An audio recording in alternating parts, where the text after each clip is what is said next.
বিসমিল্লাহির রহমানির রহিম। আজকে আমরা প্রাণীর বিভিন্নতা শ্রেণীবিন্যাসের কত নম্বর লেকচার বলো তো?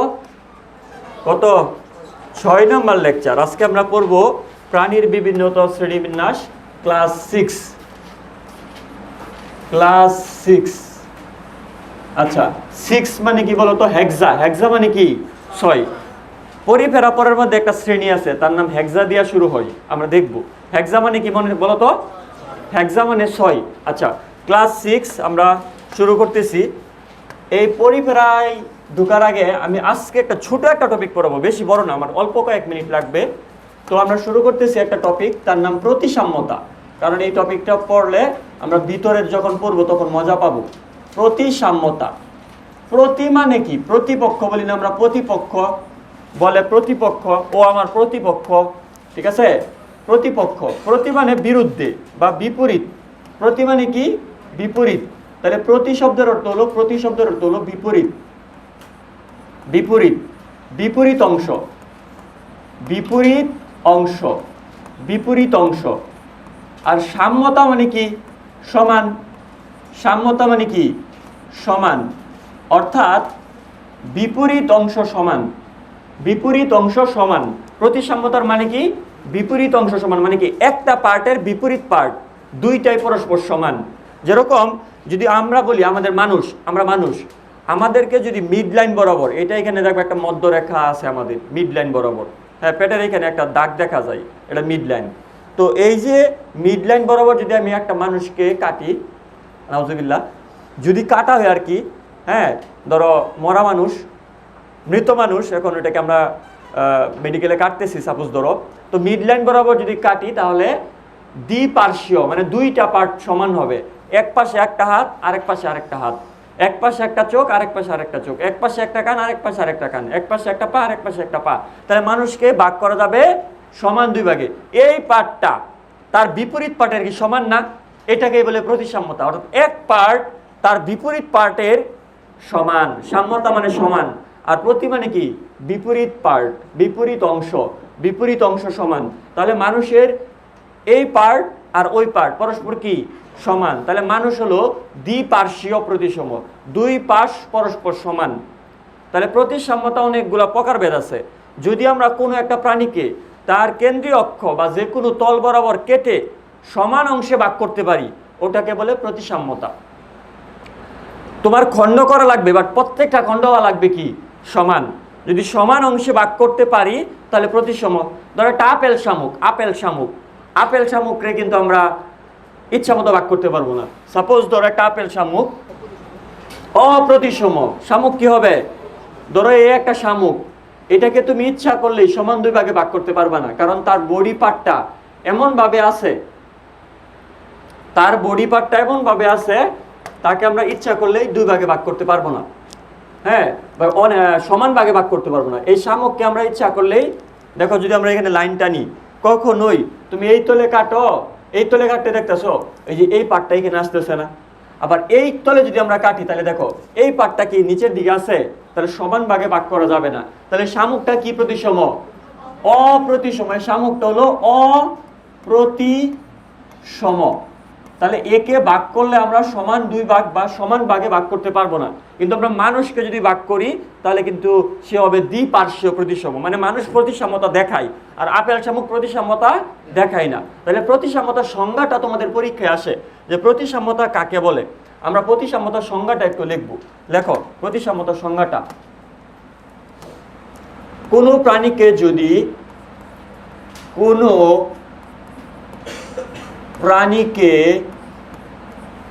কোনো প্রাণীকে যদি তার কেন্দ্র অক্ষ বরাবর, কেন্দ্র অক্ষ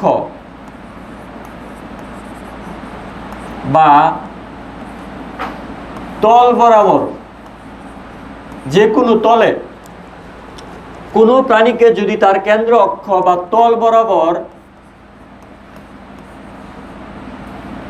বরাবর সদিশ বা সমান অংশে, কয়টা অংশ হবে ডাজেন্ট ম্যাটার, বাট অংশগুলো হইতে হবে কি? পরস্পর সমান। অংশগুলো হইতে হবে পরস্পর সমান। 2টা খণ্ড হইলো নাকি 5টা হইলো এটা আমাদের দেখার বিষয় না, বাট প্রত্যেকটা খণ্ড হইতে হবে কি একটার একটার সমান। কোনো প্রাণীকে যদি তার কেন্দ্র অক্ষ বা তল বরাবর সদিশ বা সমান অংশে ভাগ করা যায়,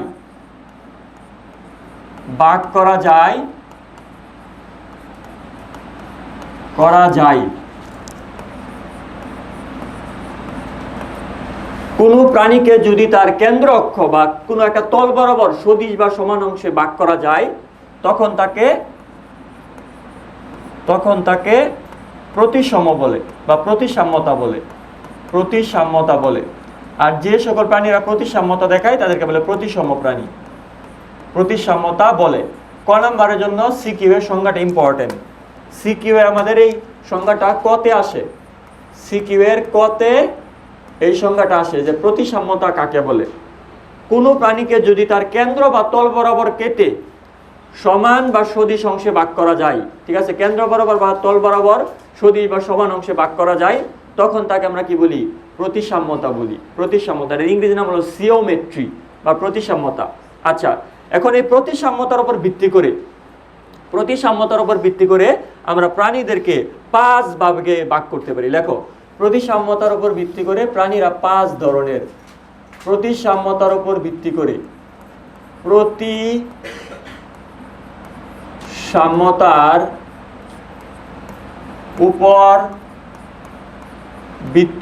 প্রতিসাম্যতার উপর ভিত্তি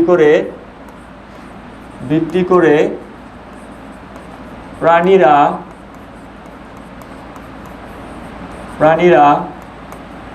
5 ধরনের, অর্থাৎ প্রাণীদের মধ্যে 5 ধরনের প্রতিসাম্যতা আমরা লক্ষ্য করব। ঠিক আছে, আজকে আমরা এটা ডিটেলস পড়বো না, প্রতিসাম্যতা আমি আরো ডিটেলস পড়াবো অন্য লেকচারে, এই অধ্যায়ই পড়াবো। 1 নাম্বার আমরা একটু ছকের মতো করে লিখে ফেলি।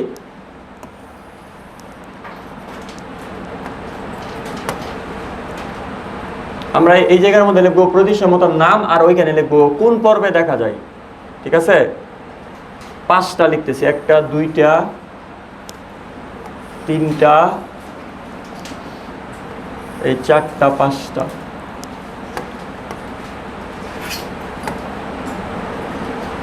তাহলে 5টা বক্স করলাম, এখানে আমরা 5 ধরনের প্রতিসাম্যতার নাম লিখবো।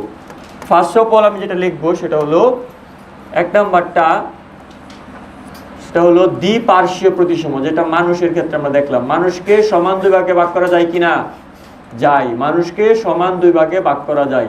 তাহলে মানুষ দ্বিপার্শ্বীয় প্রতিসম। তারপর একটা প্রতিসাম্যতা আছে অরীয়, আমি বুঝাবো, আগে লেখো।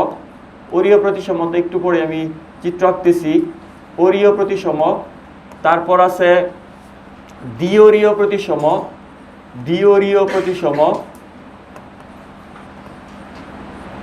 আরেকটা আছে গুলীয় প্রতিসম, অ্যান্ড লাস্ট অফ অল অপ্রতিসম। যেরকম আপেল শামুককে কি ভাগ করা যায়, আপেল শামুককে সমান ভাগে ভাগ করা যাবে না, তাহলে সে হলো অ্যাসিওমেট্রি। এই এ শব্দের অর্থ কি, অ্যাবসেন্ট। তাহলে সিওমেট্রি অ্যাবসেন্ট, তাকে আমরা বলবো অ্যাসিওমেট্রি। কোন শব্দের শুরুতে এ অথবা এন পড়াইছি বেসিক ক্লাস, যারা এখনো করো নাই করে নিবা। এ অথবা এন, এটার মানে কি বলতো, অ্যাবসেন্ট। তাহলে সিওমেট্রি মানে প্রতিসাম্যতা, অ্যাসিওমেট্রি মানে কি, অপ্রতিসাম্যতা। আচ্ছা, একটু আগে আমরা দেখছি আপেল শামুক কোন পর্বের, মলাস্কা পর্বের। শামুক হলো মলাস্কা পর্বের প্রাণী। তাহলে শামুকরা কিন্তু বা মলাস্কা পর্বের অধিকাংশ প্রাণীরাই কিন্তু অপ্রতিসাম্যতা দেখায়। আমরা লিখবো কারা কারা কি প্রতিসাম্যতা দেখায়, তেন আমি একটু অল্প করে বুঝাইতেছি। মনে রাখবা, পর্ব নাম্বার 3, পর্ব নাম্বার 4, পর্ব নাম্বার 6, পর্ব নাম্বার 7, পর্ব নাম্বার 8, পর্ব নাম্বার 9, এই পর্বগুলা আমি এখানে পর্বের নাম লিখছি।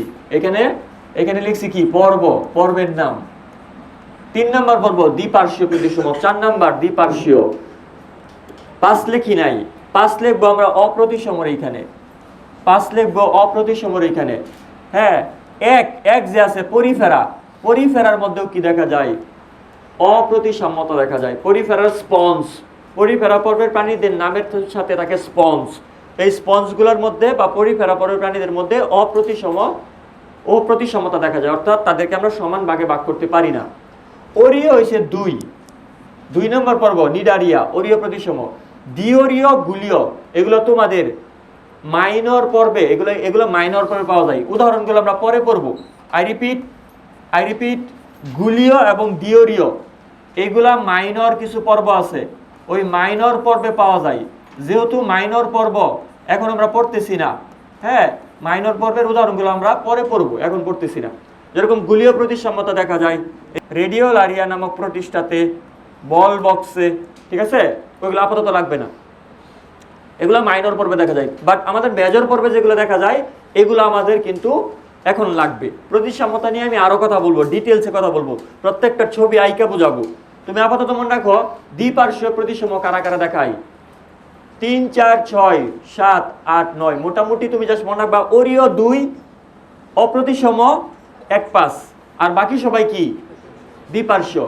এখন এই 5-এর একটা ব্যতিক্রম আছে, 5-এর ক্ষেত্রে একটা ব্যতিক্রম আছে, 5 নম্বর পর্বের ক্ষেত্রে একটা ব্যতিক্রম লক্ষ্য করা যায়। বলতো ঝিনুক কোন পর্বের? লেখাই দিছিলাম 2 নম্বর না 1 নম্বর ক্লাসে। মলাস্কা। ঝিনুকের কয় কপাট? 2 কপাট। মুক্তা চাষ করে কোথায়? ঝিনুকের মধ্যে না?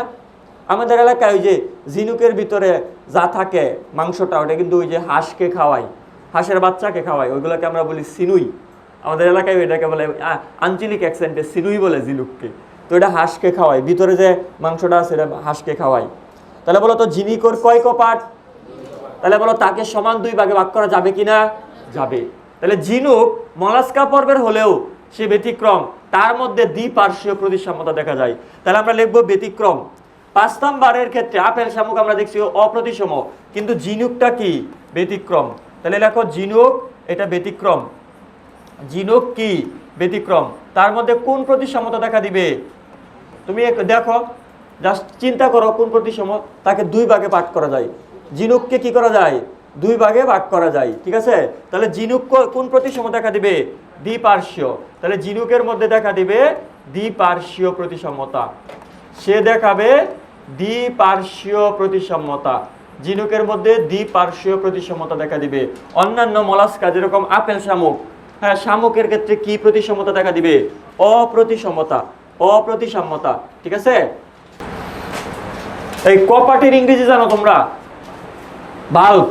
হৃৎপিণ্ডের কপাটিকা গুলাকে আমরা কি বলবো? বাল্ব বলবো। দেখো এটা ছোট, ওইটা বড়। ওটা কেউ দিতে পারবো আমার হাতে? এখন এখান থেকে আমি না, ওটা দেও তো কেউ একজন, এখানে হাতটা। এই যে এটার নাম কি বলো তো? কপাটিকা। আমি একটা জিনিস শিখাইতেছি, এটার ইংরেজি হচ্ছে, বাংলা হচ্ছে কপাটিকা, ইংরেজি বলো কি? বাল্ব। দেখো এটা হলো আমাদের হার্ট। বলো হার্টে ঘর কয়টা? 4টা। আচ্ছা, আরেকটা কথা বলে দিই, আমাদের মস্তিষ্কে কিন্তু 4টা গহ্বর আছে। আমাদের মস্তিষ্কে কিন্তু নিরেট না, ফাঁপা। মস্তিষ্কের মধ্যে এরকম গহ্বর আছে কয়টা? 4টা। তাহলে আমাদের হার্টের প্রকোষ্ঠ কয়টা? 4টা। মস্তিষ্কের গহ্বর কয়টা? 4টা। এই জিনিসটাকে বলে বাল্ব। এক ঘর থেকে আরেক ঘরে রক্ত নিয়ন্ত্রণ করে কে? বাল্ব। তাহলে বাল্ব কথাটার মানে কি বলো? কপাটিকা। তাহলে বলো তো ঝিনুকের কয়টা বাল্ব? 2টা। এজন্য ঝিনুককে বলা হয় বাইবাল্বিয়া শ্রেণীর অন্তর্গত। পর্বের নিচে কি থাকে? জগৎ পর্ব শ্রেণী। তাহলে ঝিনুক মলাস্কা পর্বের, বাট কোন শ্রেণীর? বাইবাল্বিয়া। দেখো এটা কিন্তু মুখস্থ জিনিসটা। তুমি যদি বলো এটা মুখস্থ জিনিস যে ঝিনুক বাইবাল্বিয়া শ্রেণীর, ঝিনুক বাইবাল্বিয়া শ্রেণীর, তাহলে ভুল। বাই মানে 2, বাল্ব মানে কপাট। ঝিনুকের কয় কপাট? 2 কপাট। তাহলে সে কোন শ্রেণীর? বাইবাল্বিয়া শ্রেণীর। এটা মুখস্থের জিনিস? অবশ্যই না।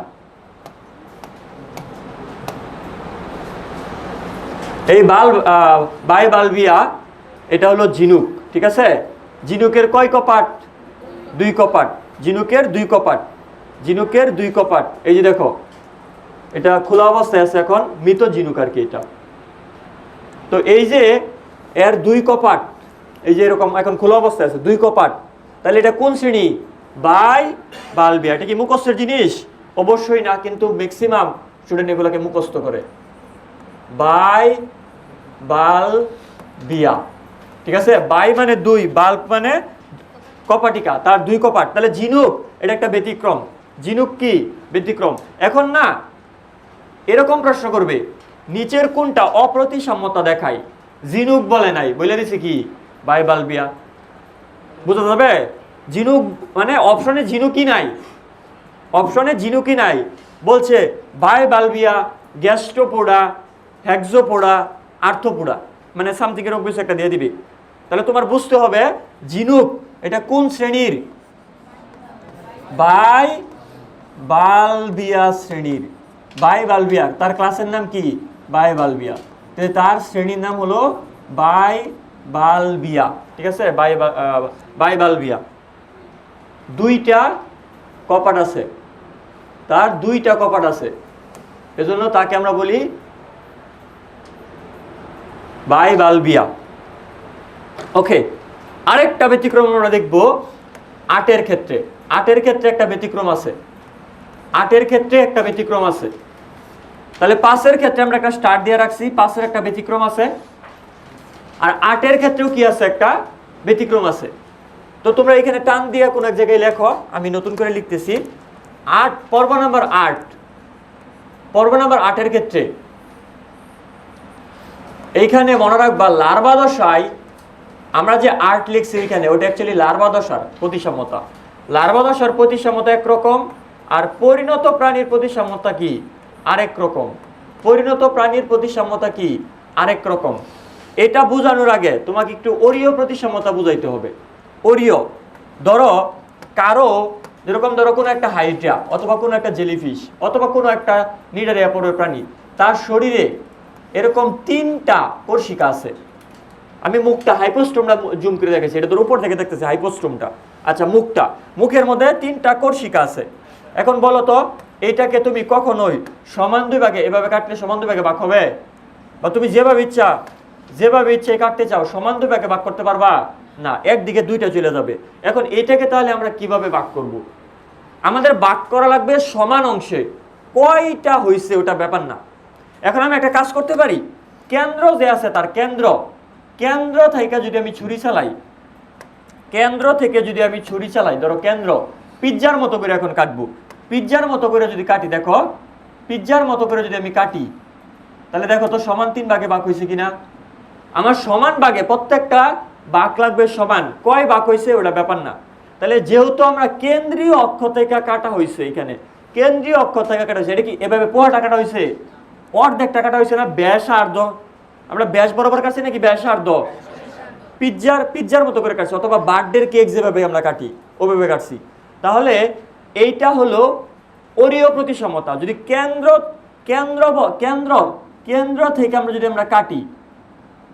থেকে আমরা কাটি, ওটাকে কি বলে? অরীয় প্রতিসম। ওটাকে কি বলবো আমরা? অরীয় প্রতিসাম্যতা। যদি আমরা কেন্দ্র বরাবর কাটি, অরীয় প্রতিসাম্যতা। এটা কি হয়েছে? ব্যাসার্ধ বরাবর কাটা হয়েছে। এটা কিভাবে কাটা হয়েছে? ব্যাসার্ধর ইংরেজি কি? রেডিয়াস। এইখান থেকে একটা ওয়ার্ড আসে রেডিয়াল। তাহলে রেডিয়াল সিওমেট্রি, এটার বাংলা হলো অরীয় প্রতিসাম্যতা। রেডিয়াল কথাটা ইংরেজিতে লিখে রাখো, কারণ এটা ম্যাক্সিমাম বার ইংরেজিতে প্রশ্ন আসছে। হ্যাঁ, অরীয়র ইংরেজি কি হবে? রেডিয়াল। এটা লিখে রাখো, কারণ এটা পরীক্ষার মধ্যে ইংরেজিতে বারবার প্রশ্ন ইংরেজিতে আসছে। তাহলে এটা হলো রেডিয়াল সিওমেট্রি, RADIAL, রেডিয়াল মানে ব্যাসার্ধ বরাবর কাটা। আমরা তার কেন্দ্রস্থল থেকে কাটবো, মানে ব্যাসার্ধ বরাবর কাটবো। তাহলে ব্যাসার্ধ বরাবর কাটাকে কি বলে? রেডিয়াল সিওমেট্রি বা অরীয় প্রতিসাম্যতা। তাহলে আমি এখানে একটু লেখা রাখি ছোট করে, এটা হলো ব্যাসার্ধ বরাবর কাটা। ব্যাসার্ধ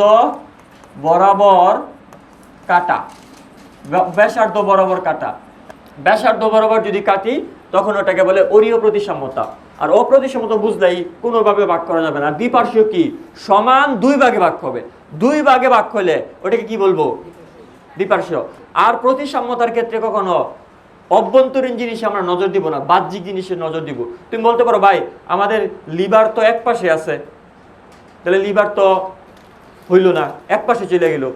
আমরা অভ্যন্তরীণ জিনিসে নজর দিব না, প্রতিসাম্যতার ক্ষেত্রে আমরা বাহ্যিক দিকে নজর দিব। আর এই দ্বিতীয় গুলিও এগুলো আমি পরে বুঝাবো, এগুলো মেজর পর্বে দেখা যায় না, এগুলো মাইনর পর্বে দেখা যায়, বুঝছো? দ্বিতীয় হ্যাঁ গুলিও এগুলো মাইনর পর্বে দেখা যায়। যেহেতু আমরা মেজর পর্ব শুরু করব, তো আপাতত এগুলো আমাদের লাগবে না। আমাদের যতটুকু লাগবে অপ্রতিসম এক পাশ, অপ্রতিসম এক পাশ, বাস পাশের একটা ব্যতিক্রম ঝিনুক, ঝিনুকের শ্রেণীর নাম কি? বায়বালবিয়া।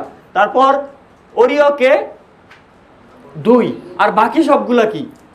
দ্বিপার্শ্বীয়। দ্বিপার্শ্বীয়র ক্ষেত্রে 8-এর একটা ব্যতিক্রম আছে। 8-এর ব্যতিক্রমটা আমরা এখানে লিখতেছিলাম, 8-এর ব্যতিক্রমটা আমি এইখানে লিখতেছিলাম। দেখো 8-এর ক্ষেত্রে তাদের যে লার্ভা আছে, লার্ভা হলো দ্বিপার্শ্বীয়, কারণ দ্বিপার্শ্বীয়ের মধ্যে আমরা 8 লিখছিলাম। লার্ভা হলো কি? দ্বিপার্শ্বীয় প্রতিসম, অর্থাৎ তাকে সমান 2 ভাগে ভাগ করা যাবে। আর এই যে পরিণত, মনে রাখবা, পথে পরিণত, পথে পঞ্চরীয়, তাহলে পূর্ণাঙ্গ প্রাণীরা পঞ্চরীয় প্রতিসাম্যতা দেখায়। এটাও লিখে রাখো। পথে পরিণত, পথে পরিণত, পথে পঞ্চরীয় প্রতিসম, পথে পরিণত, পথে পঞ্চরীয় প্রতিসম, পথে পরিণত, পথে পঞ্চরীয় প্রতিসম। ঠিক আছে? 8, পর্ব নাম্বার 8, নাম কি? একাইনোডার্মাটা। পরিণত প্রাণীরা পঞ্চরীয় প্রতিসম, আর লার্ভা দশা কি? দ্বিপার্শ্বীয়। আমরা দেখো 8-এর মধ্যে কিন্তু লিখছি দ্বিপার্শ্বীয়, দ্বিপার্শ্বীয় 8, বাট এটা কোন স্টেজটা? লার্ভাটা। আর পরিণত প্রাণীরা পঞ্চরীয়। এখন পরিণত প্রাণীরা কিভাবে পঞ্চরীয় আমি একটু দেখাই। দেখো দেখো এটা হলো স্টারফিশ। এটা কি? স্টারফিশ। এখন এইটাকে যদি আমি কাটতে চাই, খেয়াল করো, এটাকে যদি আমি কাটতে চাই, ধরো আমি ছুরি চালাবো, এখন হয়েছে? সমান হয়েছে? বা তুমি যেভাবেই চাও, অন্যভাবে চাও, ধরো আমি এভাবে কাটবো, এখন এভাবে কাটলাম, যেভাবেই কাটতে চাও দেখবা হবে না। এখন এটাকে একটা উপায়ে কাটা যায়, সেটা হলো কেন্দ্র অক্ষ বরাবর পিজ্জার মতো। তাহলে পিজ্জার মতো যদি আমি কাটি, কেন্দ্র, এটা ধরো কেন্দ্র, ব্যাসার্ধ বরাবর যদি কাটি, এখানে ছুরি চালাইলাম, এদিকে ছুরি চালাইলাম, এদিকে ছুরি চালাইলাম, এদিকে ছুরি চালাইলাম, এদিকে ছুরি চালাইলাম, বলো সমান 5 ভাগে ভাগ হইল কিনা? এন্ড এটাকে এটাকে কাটলাম কিসের মতো? পিজ্জার মতো। ব্যাসার্ধ বরাবর, ব্যাসার্ধ মানে কি? রেডিয়াস, রেডিয়াস থেকে আসে কি? রেডিয়াল। এটা যেহেতু 5 খণ্ডে বিভক্ত, ওরিওর ক্ষেত্রে যতগুলো খণ্ডে বিভক্ত হবে তুমি ওটাকে বলবা ত্রিওরিয়। 4 ভাগে ভাগ হইলে বলবা কি? চতুরীয়। 5 ভাগে ভাগ হইলে বলবা কি? পঞ্চরীয়। আমরা যদি পিজ্জার মতো করে কাটি, যতগুলো খণ্ডে বিভক্ত হয়েছে ওটাকে আমরা অতটা বলবো, তাহলে এটা কি হবে? পঞ্চরীয়। এটা হবে পঞ্চরীয় প্রতিসাম্যতা। তাহলে বলো পূর্ণাঙ্গ স্টারফিশ বা পূর্ণাঙ্গ প্রাণীরা একাইনোডার্মাটার কোন ধরনের প্রতিসাম্যতা দেখায়? পঞ্চরীয় প্রতিসাম্যতা দেখায়। পূর্ণাঙ্গ প্রাণীরা পঞ্চরীয় প্রতিসাম্যতা দেখায়। আচ্ছা, পূর্ণাঙ্গ প্রাণীরা পঞ্চরীয় প্রতিসাম্যতা দেখায়, এটাই আমরা এখানে লিখছি যে পরিণত প্রাণীরা বা পূর্ণাঙ্গ প্রাণীরা আছে পঞ্চরীয় প্রতিসাম্যতা দেখায়, কারণ তাদেরকে কেন্দ্র অক্ষ বরাবর কাটা লাগবে। আবার নিডারিয়াদের ক্ষেত্রেও দেখা যায় তাদেরকে আমরা কেন্দ্র অক্ষ বরাবর অর্থাৎ ব্যাসার্ধ বরাবর পিজ্জার মতো করে কাটি, তাহলে তারা কি? ওরিও প্রতিসম। ওরিও প্রতিসাম্যতা দেখায় পর্ব নাম্বার 2। আর পর্ব নাম্বার 8-এর ক্ষেত্রে পরিণত প্রাণীরা পঞ্চরীয় প্রতিসাম্যতা দেখায়, অপ্রতিসমতা দেখায় 1 পাশ। পাশের একটা ব্যতিক্রম আছে, ঝিনুক, ঝিনুকের শ্রেণীর নাম বায়োবালবিয়া। বাকি সব যারা আছে দ্বিপার্শ্বীয়। আমি আরেকবার বলতেছি, 2 ওরিও, 1 পাশ অপ্রতিসম। পাশের ব্যতিক্রম আছে একটা, ঝিনুক বায়োবালবিয়া, সে কি? দ্বিপার্শ্বীয় প্রতিসম। আর বাকি সবাই দ্বিপার্শ্বীয়। আর 8-এর ক্ষেত্রে পরিণত প্রাণী পঞ্চরীয়। ক্লিয়ার? প্রতিসমতা শেষ। আমরা শুরু করব আমাদের পরিফেরা পর্ব। আমাদের প্রাণী জগতের মেজরের প্রথম পর্ব পরিফেরা। পরিফেরা, খেয়াল করো, এখানে পরি শব্দের অর্থ হলো পোর। পরি শব্দের অর্থ কি? পোর। ফেরা মানে বহন করা। ফেরা শব্দের অর্থ তোমরা পড়ছো না, ফেরি। পদ্মা সেতু হওয়ার আগে খুলনায় যাওয়ার জন্য বাস ট্রাক কিসের মধ্যে প্রথমে উঠতো? প্রাইভেট কার, বাস, ট্রাক, মোটরসাইকেল সব ফেরির মধ্যে উঠতো। অ্যান্ড ফেরি বাস ট্রাকগুলোকে বহন করা মানে এক জায়গা থেকে আরেক জায়গায় নিয়ে যাওয়া, বহন করে তাকে কি করতো, ওই পারে নিয়ে যাইতো। তাহলে ফেরি মানে পারাপার করা, বহন করা বলে না পরিবহন সেক্টর, সড়ক ও পরিবহন। হ্যাঁ, পরিবহন বা বহন মানে এক জায়গা থেকে আরেক জায়গায় নিয়ে যাওয়া, বা বহন করা মানে তার মধ্যে রাখা, তার পিঠে ধারণ করা। ফেরির পিঠে সমস্ত বাস ট্রাক মোটরসাইকেল ধারণ করে, তাহলে ধারণ করা বা বহন করা।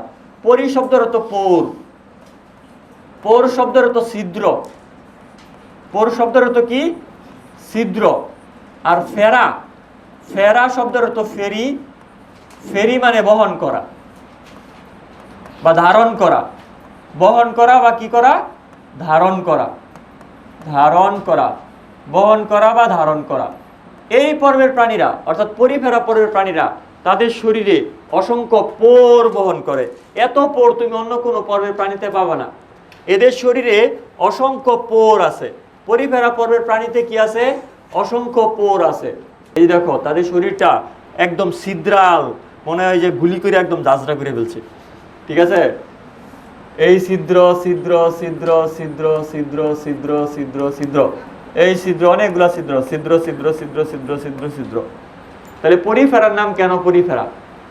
কারণ তাদের শরীরে অসংখ্য কি রয়েছে, ছিদ্র রয়েছে, অসংখ্য পোর রয়েছে, এজন্যই তার নাম পরিফেরা। হ্যাঁ, এটা স্পঞ্জের উদাহরণ আমরা দেখব পরে। তাহলে পরিফেরাকে কেন পরিফেরা বলে বলো? তাদের শরীরে অসংখ্য কি রয়েছে, ছিদ্র রয়েছে, এজন্য তার নাম পরিফেরা। পরিফেরা পর্বের নাম পরিফেরা কারণ তার শরীরে অসংখ্য ছিদ্র রয়েছে। ধরো আমি একটা ছবি আঁকি, একটা ডেমো ছবি আঁকি। এটা ধরো পরিফেরা পর্বের কোনো একটা প্রাণী, গোলাকার প্রাণী, এটা গোলাকারও হইতে পারে, কোনো সমস্যা নাই। তো এটা শরীরে কি আছে, অসংখ্য ছিদ্র আছে। তো আমি তো 1D আঁকতেছি, 3D আঁকতেছি না, তো ধরে নেও এগুলো হলো তার ছিদ্রপথ। হ্যাঁ, এগুলো হলো তার শরীরের ছিদ্রপথ। তার শরীরে অসংখ্য ছিদ্র আছে। এই যে ছিদ্রগুলা, এই যে ছিদ্র, তার শরীরে অসংখ্য ছিদ্র আছে। অনেকগুলা ছিদ্র থাকার কারণে এই পর্বের একটা উপাধি আছে। এই পর্বকে বলা হয়, উপাধি লেখো, উপাধি। এই পর্বকে বলা হয় ছিদ্রাল পর্বের প্রাণী। হ্যাঁ, ছিদ্রাল প্রাণী। পরিফেরা পর্বের প্রাণীদেরকে বলা হয় ছিদ্রাল প্রাণী। ছিদ্রাল পর্বের প্রাণী বা ছিদ্রাল প্রাণী লেখা রাখো, ছিদ্রাল পর্বের প্রাণী। আচ্ছা, আরেকটা উপাধি হলো, বলো তো, আমরা কি বলছিলাম না, যতই আমরা 1 থেকে 9-এর দিকে যাব, যতই আমরা 1 থেকে 9-এর দিকে যাব তত কি হবে, উন্নত হবে। তাহলে সর্ব অনুন্নত কে, পরিফেরা। তাহলে সে সবচাইতে অনুন্নত মানে সরল, সে সরলতম পর্ব, সরল পর্ব। তাহলে যদি বলে মেজরের মধ্যে সবচাইতে সরল কে, পরিফেরা। মেজরের মধ্যে সবচাইতে সরল কে, পরিফেরা। বলো মেজরের মধ্যে কম সদস্য বা কম প্রজাতি আছে কার, একাইনোডার্মাটার। হ্যাঁ, বাট যদি বলে প্রাণী জগতে সবচেয়ে ছোট পর্ব কোনটা, তখন কিন্তু তুমি একাইনোডার্মাটা দেখাইও না। কারণ এক মেজরে স্থান পেতে হলে 5000-এর বেশি সদস্য থাকতে হয়। তাহলে যারা মাইনর তারা কি 5000-এর কম না? তাহলে মাইনরে কিন্তু আরো কম, প্রজাতির সংখ্যা আরো কম। একাইনোডার্মাটার মধ্যে কিন্তু প্রজাতির সংখ্যা অবশ্যই 5000-এর বেশি, নাহলে তো মেজর হইতো না। তাহলে যদি কখনো প্রশ্ন করে 33টা পর্বের মধ্যে সবচেয়ে ছোট ফাইলাম কোনটা, এটার উত্তর কিন্তু তখন ভিন্ন হয়ে যাবে। ওটা বলে প্লেকোজোয়া। আমরা পড়াবো এটা। হ্যাঁ, আমাদের জোস্টারে ব্যাখ্যা দেওয়া আছে, এরকম সবগুলো একত্রে দেওয়া আছে। সবচেয়ে বৃহত্তর পর্ব আর্থ্রোপোডা, দ্বিতীয় বৃহত্তর পর্ব মলাস্কা। মেজর পর্বের মধ্যে সবচাইতে কম প্রজাতি আছে একাইনোডার্মাটা। আর 33টা পর্বের মধ্যে সবচেয়ে ক্ষুদ্রতম পর্ব প্লেকোজোয়া। কি জোয়া? প্লেকোজোয়া। আমরা পড়বো এগুলো আস্তে আস্তে। আচ্ছা, এই এই এই এই যে ছিদ্রগুলোর নাম কি বলতো? এই যে ছিদ্র, অসংখ্য ছিদ্র বহন করে, জন্য এদেরকে বলে ছিদ্রাল প্রাণী। আর এরা যেহেতু একেবারে বামের দিকে আছে, 1 নম্বরে আছে, অনুন্নত। 9-এর দিকে যত যাবো তত কি হবে, উন্নত হবে। এরা সবচাইতে অনুন্নত, সবচাইতে সরল, সবচাইতে অনুন্নত, সবচাইতে সরল। এই যে ছিদ্রপথগুলো আছে, এটা একটা বায়োলজি মনে রাখবা। ওসো, ও এসো, ওসো। ওসো শব্দের অর্থ হলো ওপেনিং। ওসো শব্দের অর্থ হলো ওপেনিং। ওপেনিং শব্দের অর্থ হচ্ছে পোর বা ছিদ্র। পোর ইংরেজি শব্দ, পোর ইংরেজি শব্দ। পোরের বায়োলজিক্যাল ওয়ার্ড কি? ওসো। পোরের বায়োলজিক্যাল ওয়ার্ড ওসো। তাহলে এই যে ছিদ্রগুলা, এগুলাকে আমরা বলি অস্টিয়া। এগুলাকে কি বলবো? অস্টিয়া। তুমি এক বচনে অস্টিয়াম বলতে পারো বা অস্টিয়া। অস্টিয়া কথাটার মধ্যে কিন্তু ওসো শব্দটা আছে, দেখো অস, অস, এই যে অস কথাটা আছে কিনা, অস কথাটা আছে, তাহলে অস বা ওসো, অস অথবা ওসো শব্দটা তো কি? পৌর। এই পরের প্রাণীরা অসংখ্য অস্টিয়া বহন করে। যদি প্রশ্ন করে অস্টিয়ার সংখ্যা কয়টা পরিফেরাতে? অসংখ্য। অস্টিয়ার সংখ্যা কয়টি? অসংখ্য। পরিফেরা পর্বের প্রাণীদের শরীরে অসংখ্য ছিদ্রপথ রয়েছে, এই ছিদ্রগুলোকে আমরা বলি অস্টিয়া। অস্টিয়ার একটা বিশেষত্ব আছে, এই অস্টিয়া পথে পানি ঢুকতে পারে কিন্তু বের হইতে পারে না। এই যে এই অস্টিয়া পথে পানি ঢুকবে, কি ঢুকবে? পানি। তাহলে এখানে তীর চিহ্ন দিয়ে লেখো পানি। অস্টিয়াগুলো দিয়ে কি ঢুকে? পানি ঢুকে। পানির সাথে খাবার ঢুকে, অক্সিজেন ঢুকে। হ্যাঁ, তাহলে পানি ঢুকে কোন পথে? কিন্তু এই অস্টিয়া পথে পানি বের হইতে পারবে না। অস্টিয়া পথে কি হইতে পারবে না? পানি বের হইতে পারবে না। অস্টিয়া অনেকটা একমুখিতা, তার মধ্যে কপাটিকার মতো একমুখিতা দেখা যায়, অর্থাৎ এই পথ দিয়ে পানি ঢুকতে পারবে কিন্তু বের হইতে পারবে না। ক্লিয়ার? তাহলে পরিফেরা পর্বের প্রাণীদের শরীরে অস্টিয়া দেখা যায়, অনেকবার পরীক্ষায় আসছে। অস্টিয়া কোন পর্ব বৈশিষ্ট্য? পরিফেরা। এখন এই যে পরিফেরার নাম, এই নামকরণটা কে করছে? পরিফেরা নামকরণ তুমি এটা একটা গল্পকারে মনে রাখতে পারো। পরিফেরা পর্বের নামকরণ কে করছে মনে রাখবা। এটা কি একদম মেজরের প্রথম পর্ব না? মেজরের প্রথম পর্ব, এটা হলো মেজরের একদম প্রথম পর্ব। তো তুমি মনে রাখবা প্রথম জিনিসের গুরুত্ব একটু বেশিই থাকে। প্রথম প্রেম নাকি ভুলা যায় না? তাহলে কই যায়? নোয়াখালী যাই। আচ্ছা, প্রথম সন্তান হইলে একটু জাঁকজমকপূর্ণতা, অনুষ্ঠান, আকিকা, এগুলো একটু কিন্তু মানে ডাকডোল বেশি বাজে, তাই না? দ্বিতীয় সন্তান, তৃতীয় সন্তান, চতুর্থ সন্তানের ক্ষেত্রে কিন্তু এরকম আর আমেজটা থাকে না। তো প্রথম জিনিসের প্রতি একটা সবারই, বা প্রথম দিন ধরো আমরা যখন উদ্বোধন করছি, হুজুর টুজুর আইনা রুমটা যখন উদ্বোধন করলাম, হুজুর টুজুর আইনা শুভ উদ্বোধন হয়েছে আমাদের। একটা দোকান উদ্বোধন করে, এটাকে আমরা বলি গ্র্যান্ড ওপেনিং। একটা দোকান উদ্বোধন করলে কি বলে? এটাকে গ্র্যান্ড ওপেনিং। তুমি একটা কল্পনা করো, ধরো প্রথম পর্বের নামকরণ করা হবে, মেজরের প্রথম পর্ব। হ্যাঁ, এখন সমস্ত বিজ্ঞানীদেরকে দাওয়াত দেওয়া হয়েছে, এখন বিজ্ঞানীরা আসছে, সবাই বসছে, এখন পর্বের নামকরণ কি হবে? তারা বলতেছে যে মেজর পর্বের আজকে গ্র্যান্ড ওপেনিং, মানে প্রথম পর্ব, প্রথম পর্বের নাম, প্রথম দিন, প্রথম অনুষ্ঠান বা প্রথম পর্ব, প্রথম সন্তান, প্রথম প্রেম, সবগুলোর একটু গুরুত্ব থাকে। তাহলে মনে রাখবা অনুষ্ঠানের নাম দিয়েছিল গ্র্যান্ড ওপেনিং। কিসের গ্র্যান্ড ওপেনিং? মেজর পর্বের গ্র্যান্ড ওপেনিং। মেজর পর্ব শুরু হয়েছে কি দিয়া? পরিফেরা দিয়া। তাহলে 1 নম্বর পর্ব পরিফেরা দিয়া শুরু হয়েছে, হ্যাঁ প্রথম। তাহলে প্রথম পর্বের নামকরণের জন্য একটা গ্র্যান্ড ওপেনিং অনুষ্ঠান করা হইলো, হ্যাঁ, গ্র্যান্ড সেলিব্রেশন বা গ্র্যান্ড ওপেনিং। তুমি এটা থেকে মনে রাখবা। পরবর্তীতে এইখান থেকে কেউ নামকরণ করতে পারতেছে না যে এই পর্বের নামকরণ কে করবে। পরে একজন বলল, আচ্ছা আজকের অনুষ্ঠানের নামের সাথে যে বিজ্ঞানীর নামের মিল আছে সেই নামকরণ করুক। পরে দেখা গেল রবার্ট গ্রান্ট নামক একজন বিজ্ঞানীর নাম, গ্রান্ট, এই যে ওপেনিং, গ্র্যান্ড ওপেনিং, গ্র্যান্ড সেলিব্রেশনের সাথে মিলে গেছে। মানে পিছনে একটা অনুষ্ঠান হলে পিছনে লেখা থাকে না, গ্র্যান্ড ওপেনিং, গ্র্যান্ড সেলিব্রেশন। তো এইখান থেকে যে বিজ্ঞানীর নামের সাথে অনুষ্ঠানের নাম মিলে গেছে ওই বিজ্ঞানী এই পর্বের নামকরণ করছে। এটা আমি গল্প বললাম। তাহলে বলো তো নামকরণ কে করেন? Robert Grant. তাহলে কে? Robert Grant. এখন রবার্ট গ্র্যান্ট, অনুষ্ঠানের নাম ছিল গ্র্যান্ড ওপেনিং, তাই না? গ্র্যান্ড ওপেনিং বা গ্র্যান্ড সেলিব্রেশন। তাহলে অনুষ্ঠানের সাথে যার নামের মিল ছিল সেই নামকরণ করছে। এখন অন্যান্য বিজ্ঞানের তো খেপে গেছে, হ্যাঁ, নামকরণ করে ফেলছে। এখন বলছে আপনি এটার নাম কেন পরিফেরা দিলেন সেটা তো বলবেন। একজন আরেকজন পিছনে লাইগা থাকে, তো সবাই তাকে চাইপা ধরছে, কেন আপনি এটার নাম দিলেন পরিফেরা? তখন সে কিন্তু এই ব্যাখ্যা দিয়ে দিছে। কোন ব্যাখ্যা? আপনি এই পর্বের একটা প্রাণীর দিকে তাকান, একটা পর্বের প্রাণীর দিকে তাকান, দেখেন এদের শরীরে অসংখ্য ছিদ্র ছিদ্র ছিদ্র ছিদ্র ছিদ্র ছিদ্র রয়েছে। এই বৈশিষ্ট্যটা এই বৈশিষ্ট্য আপনারা আর কোথাও পাবেন না। এরকম ক্ষুদ্র ক্ষুদ্র ক্ষুদ্র ক্ষুদ্র ছিদ্র ছিদ্র ছিদ্র ছিদ্র ছিদ্র ছিদ্র ছিদ্র ছিদ্র অন্য কোনো পর্বের মধ্যে এত অসংখ্য ছিদ্র পাবেন না। এজন্য সে পোর বহন করে, এজন্য তার নাম পরিফেরা। পোর মানে ছিদ্র, ফেরা মানে কি? বহন করা। তাহলে নামকরণ কে করেন? Robert grant. এই পর্বের প্রাণীদের ছিদ্রপথগুলোকে কি বলে? অস্টিয়া বলে। অস্টিয়া বলে। এই পর্বের ছিদ্রপথগুলোকে কি বলে?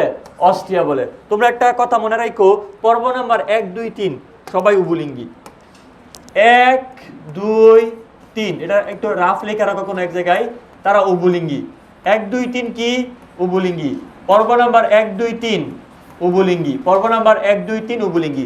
সর্বপ্রথম একলিঙ্গি। সর্বপ্রথম একলিঙ্গি শুরু হয় কই থেকে? পর্ব 4 থেকে। পর্ব 4 হয় সর্বপ্রথম একলিঙ্গি।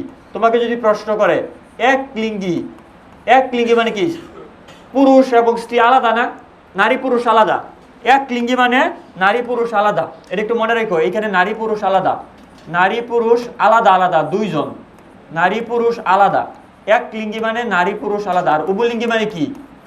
একটা শরীরেই শুক্রাশয় ডিম্বাশয় দুইটা লিঙ্গ আছে। লিঙ্গ বলতে আমরা শুক্রাশয় ডিম্বাশয়কে বুঝি, বুঝছো? লিঙ্গ বলতে আমরা শুক্রাশয় ডিম্বাশয়কে বুঝি। তো নারী পুরুষ যদি আলাদা হয়, নারী পুরুষ যদি আলাদা হয় সেটা একলিঙ্গি। আর একই শরীরে যদি শুক্রাশয় ডিম্বাশয় থাকে ওটা কি হবে? উভলিঙ্গি। ধরো কারো শরীরে শুক্রাশয় আছে এবং ডিম্বাশয় আছে, দুইটাই আছে, তাহলে তাকে আমরা কি বলবো? উভলিঙ্গি প্রাণী।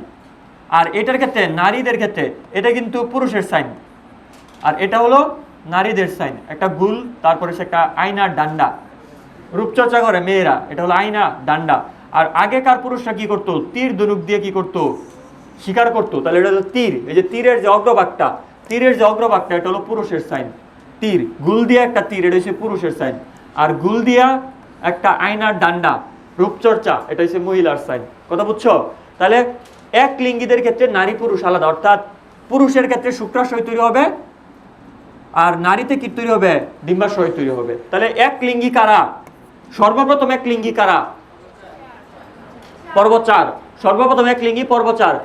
তাহলে 1, 2, 3 এরা কি? উভলিঙ্গি। তাহলে বলো পরিফেরা কি লিঙ্গি? উভলিঙ্গি। এখন আবার বৈশিষ্ট্য কয়েকটা লিখি, লেখো। পরিফেরা উভলিঙ্গি। আগেকার পরাগুলা থেকে, আগেকার পরাগুলা থেকে আমরা অনেক কিছু লিখে ফেলবো। লেখো পরিফেরা উভলিঙ্গি। পরিফেরা উভলিঙ্গি। পরিফেরা উভলিঙ্গি। বলো পরিফেরা এন্টারোজোয়া নাকি পেরাজোয়া? পরিপাকটালি এদের আছে না। পরিফেরা প্যারাজোয়া। লেখো, পরে লেখো প্যারাজোয়া। পরিফেরা বারবার লেখা লাগবে না, লেখো প্যারাজোয়া বা এরা প্যারাজোয়া। বারবার পরিফেরা লেখার দরকার আছে? পরিফেরারা প্যারাজোয়া। বড় কি সিলুম? এদের কি সিলুম? অ্যাসিলুম। লেখো এরা অ্যাসিলুমেট। এরা অ্যাসিলুমেট। দেখো এখন এখন কিন্তু ওই বিগত 5টা ক্লাসের পড়া কাজে লাগবে। এরা কি সিলুমেট? অ্যাসিলুমেট। সংগঠন মাত্রা কেমন? কোষ মাত্রা। এরা কি টিস্যু গঠন করে না, এদের সর্বোচ্চ লেভেলটাই হইছে কোষ। তাহলে লেখো এরা কোষ মাত্রা। এরা অ্যাসিলোমেট, এরা কোষ মাত্রা। এইখানেই লিখবা এরা কোনো টিস্যু গঠন করে না। এটা বইয়ের প্রথম লাইন। তোমাদের বইয়ের প্রথম লাইনে বলা আছে এরা কোনো টিস্যু গঠন করে না। এরা কোষ মাত্রার প্রাণী। এদের মধ্যে কখনোই টিস্যু পাবা না। এরা কোনো টিস্যু গঠন করে না।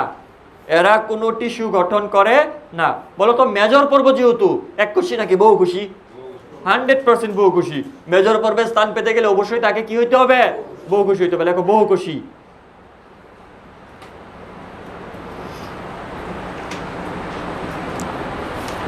এরা কি? বহুকোষী। এই যে সমস্যা, জুওলজি খাতায় জুওলজি লেখা ছাড়া অন্য কোনো লেখা থাকবে না। এগুলা যে কি পরিমাণ ভোগাবে তোমাকে বলা ভালো। কার খাতায় লেখা আছে শুধু জুওলজি? বলো এরা প্যারাজোয়া নাকি এন্টারোজোয়া? প্যারাজোয়া। এদের প্রতিসাম্যতা কি হবে? লেখো। আজকে পড়াইছি কি প্রতিসাম্যতা? অপ্রতিসম। লেখো এরা অপ্রতিসম। এরা অপ্রতিসম। নন কোঅর্ডিনেট নাকি কোঅর্ডিনেট? নন কোঅর্ডিনেট। লেখো এরা অপ্রতিসম। পড়ে লেখো নন কোঅর্ডিনেট। এই এমনি বোঝা যায়, এগুলো একদম মানে ছোট ছোট পড়া। বলো তো ভ্রূণস্তর কি? ভ্রূণস্তরবিহীন। এরা কি? ভ্রূণস্তরবিহীন। এরা ভ্রূণস্তরবিহীন। এটাও লিখতে পারো, এরা ভ্রূণস্তরবিহীন। পড়াইছি আমরা ভ্রূণস্তর, পড়াইছি না? গেস্টুলা দশায় ভ্রূণস্তর দেখা যায়। 2 নম্বর পর্ব দ্বিস্তরী, বাকি 3 থেকে বাকি সবাই ত্রিস্তরী। আর 1 নম্বর পর্ব কি? স্তরবিহীন। 1 নম্বর পর্ব কি? স্তরবিহীন। লেখা ফেলো দুইটা তুমি। এরা ভ্রূণস্তরবিহীন। প্যারাজোয়া, সিলুমবিহীন মানে কি অ্যাসিলোমেট, প্রতিসমতা কেমন অ্যাসিমেট্রি অর্থাৎ অপ্রতিসম। এদের মধ্যে কি পাওয়া যায়? অস্ট্রিয়া পাওয়া যায়। অস্ট্রিয়া কয়টা? অসংখ্য। ছবির মধ্যে কিন্তু আমরা দেখাইছি অসংখ্য অস্ট্রিয়া পাওয়া যায়। এই পর্বে নামকরণ করেন কে? Robert grant. অনুষ্ঠানের নাম ছিল গ্র্যান্ড ওপেনিং বা গ্র্যান্ড ওপেনিং, এমনি মনে রাখতে পারো, বা গ্র্যান্ড সেলিব্রেশন। হ্যাঁ, অনুষ্ঠান করতেছিল তারা। আচ্ছা, রবার্ট গ্রান্ট, এটা সরলতম পর্ব, মেজরের প্রথম পর্ব, সরলতম পর্ব, সবচাইতে অনুন্নত এবং গঠনগতভাবে সবচাইতে কি তারা প্রাচীন না? যে অনুন্নত তাদের তারা কি প্রাচীন। প্রাচীন মানুষের জীবনযাত্রা ছিল অনুন্নত। প্রাচীন মানুষের জীবনযাত্রা কি ছিল? অনুন্নত। তাহলে যে অনুন্নত, যে সরল, সে কি প্রাচীন? যদি বলে নিচের কোনটা প্রাচীন পর্ব? পরিফেরা। সরল পর্ব পরিফেরা, অনুন্নত পর্ব পরিফেরা। তুমি একটা জিনিস খেয়াল করো, যত আগেকার যুগ ছিল তারা কি অনুন্নত জীবনযাপন করে নাই? তারা সরল জীবনযাপন করছে। একটা জিনিস খেয়াল করো, আজ থেকে 300 বছর আগে যে রাজা বাচ্চা ছিল আর আজকের ফকির ভিক্ষুকের জীবন যাত্রা ওই রাজার থেকে বেশি উন্নত। কেমনে? ফকিরের ঘরে ফ্যান আছে, আছে না? কিন্তু 300 বছর আগে কিন্তু ফ্যান ছিল না। 1700 সালের কথা ভাবো, বিশাল জমিদার, কিন্তু তার ঘরে কি ফ্যান ছিল? তাহলে কি সে এই ফকিরের মতো বাতাস খাইতে পারতেছে? আরাম খাইতে পারতেছে? পারতেছে না। তাহলে আগেকার দিনের রাজা বাচ্চাদের জীবনযাপন ছিল এই ফকির থেকে অনুন্নত, মানে আরামের দিক থেকে বলতেছে আর কি, ভাবার্থ। এরকম ভাবে যারা গ্রামে থাকে তারা অনুন্নত জীবনযাপন করে, সহজ সরল জীবনযাপন করে। প্রাচীন